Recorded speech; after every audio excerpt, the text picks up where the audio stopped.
দাজ্জালকে অলৌকিক ক্ষমতা দেওয়া হবে। আকাশকে বৃষ্টি বর্ষণ করতে বলবে, জমিনকে ফসল উৎপাদন করতে বলবে। আসসালামু আলাইকুম রহমতুল্লাহি ওয়া বারাকাতুহু। আমরা দাজ্জালের কথা অনেকেই শুনেছি যে দাজ্জাল বড় একটা সংকটের নাম, বড় একটা বিপদের নাম। তো আজকের ভিডিওতে আমরা জানাবো বা আপনারা জানতে পারবেন দাজ্জালের 5টি ভয়ঙ্কর ফিতনা। দাজ্জালের 5টি ভয়ঙ্কর ফিতনা। রাসূলুল্লাহ সাল্লাল্লাহু আলাইহি ওয়াসাল্লাম দাজ্জালের ফিতনাকে মানব ইতিহাসের সবচেয়ে বড় ফিতনা বলেছেন। তাহলে এখানে জানতে হবে বা এখানে বুঝতে হবে তাহলে যে ফিতনা আসছে বা দাজ্জালের যে ফিতনা সেগুলো কত বড় মানব ইতিহাসের জন্য ভয়ঙ্কর হতে পারে। তো আল্লাহ রসুল বলেছেন আদম আলাইহিস সালাতু ওয়াস সালাম থেকে কিয়ামত পর্যন্ত দাজ্জালের চেয়ে বড় ফিতনা আর নেই। সহিহ মুসলিম শরীফের হাদিস। তাহলে এটা শুধু একজন ব্যক্তি নয়, এটা ইমানের বড় একটা পরীক্ষা। তাই দাজ্জালের 5টি ভয়ঙ্কর ফিতনা, সে ফিতনাগুলো কি কি আজকের ভিডিওতে সংক্ষিপ্ত আকারে জানার চেষ্টা করুন, আর আমি ইনশাআল্লাহ বলার চেষ্টা করছি। তাহলে 1 নম্বর ব্যাপার হলো যে দাজ্জালকে অলৌকিক ক্ষমতা দেওয়া হবে। হাদিসে এসেছে আল্লাহ রসুল বলেছেন দাজ্জাল আকাশকে বৃষ্টি বর্ষণ করতে বলবে, বৃষ্টি হবে।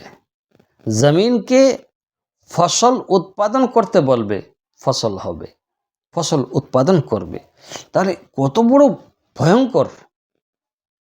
ভয়ঙ্কর ফিতনা।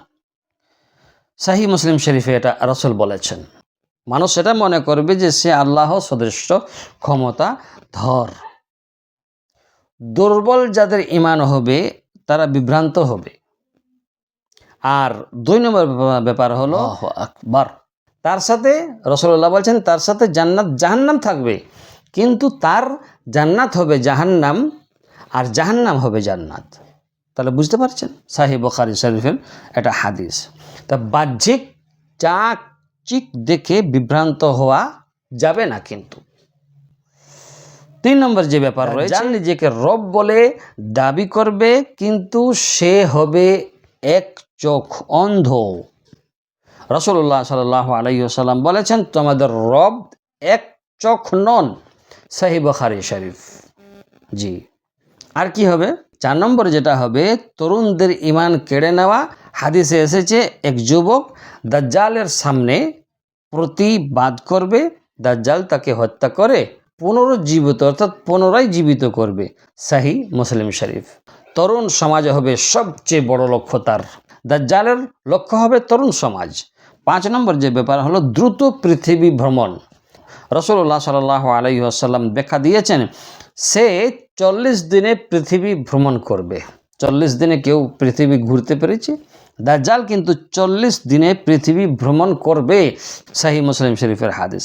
আজকের প্রযুক্তির যুগে এই বিষয়টি আরও চিন্তা। এই 5টি যে বড় বড় আপনার যে ফিতনা রয়েছে, এই ফিতনা থেকে বাঁচার উপায়ও আজকের ভিডিওতে বলে দেবো ইনশাআল্লাহ তাবারক তাআলা। ধৈর্য ধরে ভিডিওটা দেখুন। 1 নম্বরে আমরা বলবো সূরা কাহাফের প্রথম 10 আয়াত। রাসূলুল্লাহ সাল্লাল্লাহু আলাইহি ওয়াসাল্লাম কি বলেছেন? যে ব্যক্তি সূরা কাহাফের প্রথম 10 আয়াত মুখস্থ করবে সে দাজ্জালের ফিতনা থেকে রক্ষা পাবে। সুবহানাল্লাহ। সহিহ মুসলিম শরীফে এটা এসেছে সূরা আল কাহাফের ব্যাপারটা।